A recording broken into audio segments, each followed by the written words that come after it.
Assalamualaikum warahmatullahi wabarakatuh. Saya Dewi Nirwanasari dengan NIM 22279.020. Kali ini saya akan mempresentasikan tentang tugas mandiri 12 saya, yaitu pengelolaan risiko valuta asing dalam bisnis internasional. Baik, kita masuk ke pendahuluan.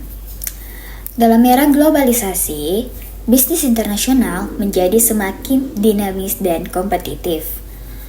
Perusahaan yang bergerak dalam perdagangan atau investasi lintas negara dihadapkan pada tantangan yang beragam. Salah satunya adalah fluktuasi nilai tukar mata uang atau valuta asing. Fenomena ini menjadi perhatian utama karena nilai tukar dapat berubah secara drastis akibat berbagai faktor, seperti kebijakan moneter, situasi geopolitik, dan kondisi ekonomi global. Fluktuasi ini berpotensi mengganggu stabilitas keuangan perusahaan, terutama bagi mereka yang melakukan transaksi dalam mata uang asing. Misalnya, pelemahan nilai tukar mata uang lokal terhadap dolar Amerika Serikat dapat meningkatkan biaya impor. Sedangkan penguatan nilai tukar dapat menurunkan daya saing ekspor. Risiko ini yang dikenal sebagai risiko valuta asing, jika tidak dikelola dengan baik, dapat mengakibatkan kerugian besar bagi perusahaan.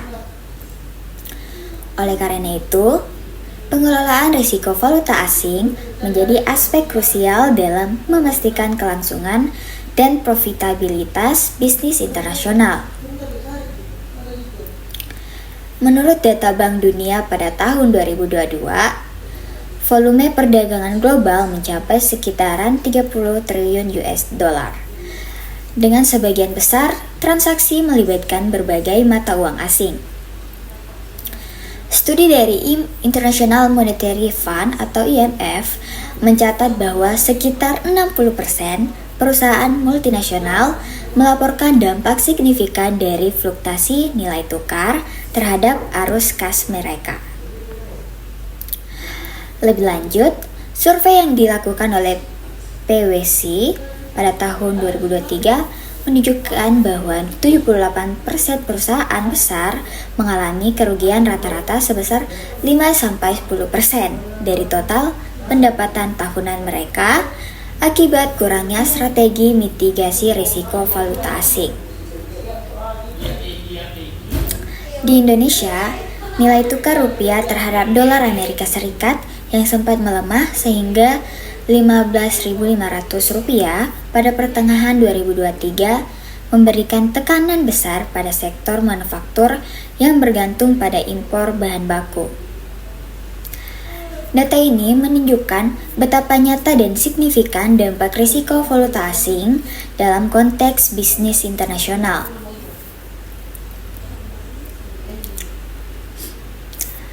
Pembahasan mengenai pengelolaan risiko valuta asing sangat penting, karena risiko ini tidak hanya memengaruhi stabilitas keuangan perusahaan, tetapi juga daya saing dan keberlanjutan bisnis internasional secara keseluruhan.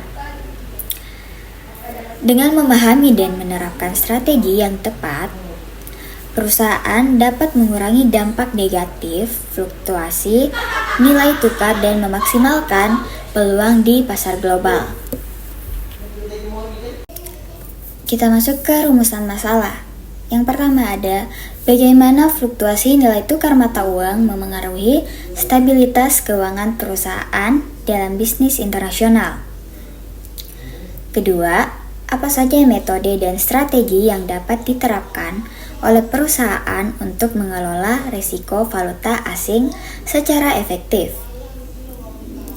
Ketiga, bagaimana pengelolaan risiko valuta asing dapat mendukung keberlanjutan dan daya saing perusahaan di pasar global. Tinjauan pustaka. Risiko valuta asing merujuk pada potensi kerugian yang timbul akibat perubahan nilai tukar mata uang dalam transaksi lintas negara, menurut Hill tahun 2021. Menurut Eun dan Resnick tahun 2020, jenis risiko valuta asing meliputi risiko transaksi, risiko translasi, dan risiko ekonomi. Risiko transaksi terjadi ketika ada selisih kurs antara waktu kontrak dan penyelesaian transaksi. Risiko translasi berkaitan dengan dampak fluktuasi nilai tukar pada laporan keuangan perusahaan.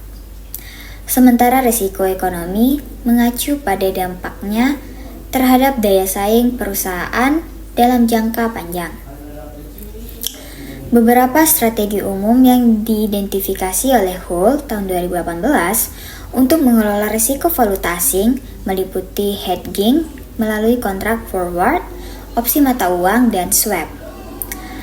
Selain itu, manajemen risiko yang efektif memerlukan pemantauan kondisi pasar dan perencanaan keuangan yang matang, menurut Jorion tahun 2020. Kita masuk ke pembahasan. Pembahasan yang pertama yaitu dampak fluktuasi nilai tukar pada bisnis internasional. Fluktuasi nilai tukar mata uang dapat mempengaruhi biaya operasional, harga produk, dan margin keuntungan perusahaan. Sebagai contoh, pelemahan nilai tukar rupiah terhadap dolar Amerika Serikat meningkatkan biaya impor bahan baku bagi perusahaan manufaktur di Indonesia. Di sisi lain, apresiasi nilai tukar dapat menurunkan daya saing harga produk di pasar ekspor. Ketidakpastian ini memaksa perusahaan untuk lebih cermat dalam mengelola keuangan dan melakukan perencanaan anggaran. Yang kedua, metode dan strategi pengelolaan risiko valuta asing. Jadi, strategi hedging menjadi salah satu pendekatan utama dalam mengelola risiko valuta asing. Kontrak forward memungkinkan perusahaan untuk menetapkan nilai tukar di masa depan sehingga mengurangi ketidakpastian. Opsi mata uang memberikan fleksibilitas untuk membeli atau menjual mata uang pada nilai tertentu. Swap mata uang juga sering digunakan untuk menukar kewajiban dalam dua mata uang yang berbeda. Selain itu, diversifikasi mata uang dan penyesuaian kebijakan harga juga dapat membantu memitigasi dampak resiko. Yang ketiga, pentingnya pengelolaan risiko dalam keberlanjutan bisnis. Pengelolaan risiko valuta asing yang baik dapat meningkatkan stabilitas keuangan perusahaan, memperkuat hubungan dengan mitra internasional, dan mendorong keberlanjutan bisnis di pasar global. Tanpa pengelolaan yang efektif, perusahaan dapat menghadapi kerugian besar yang berpotensi mengganggu operasional jangka panjang. Kesimpulan, risiko valuta asing adalah tantangan signifikan dalam bisnis internasional yang dapat memengaruhi stabilitas keuangan, daya saing, dan keberlanjutan perusahaan. Fluktuasi nilai tukar yang tidak dikelola dengan baik dapat menyebabkan kerugian finansial yang besar. Oleh karena itu, penerapan strategi seperti hedging, diversifikasi, dan pemantauan pasar sangat penting untuk memitigasi risiko ini. Adapun saran yang pertama, perusahaan perlu membangun sistem pemantauan nilai tukar secara real time untuk mengidentifikasi peluang dan risiko lebih awal. Yang kedua, meningkatkan pemahaman staf keuangan tentang instrumen pengelolaan risiko valuta asing melalui pelatihan intensif. Yang ketiga, menjalin kerjasama dengan lembaga keuangan atau konsultan profesional untuk mendapatkan solusi terbaik dalam pengelolaan risiko. Dan yang terakhir, mengintegrasikan strategi pengelolaan risiko valuta asing ke dalam perencanaan bisnis jangka panjang untuk meningkatkan keberlanjutan di pasar internasional. Sekian presentasi dari saya, kurang dan lebihnya mohon dimaafkan. Wassalamualaikum warahmatullahi wabarakatuh.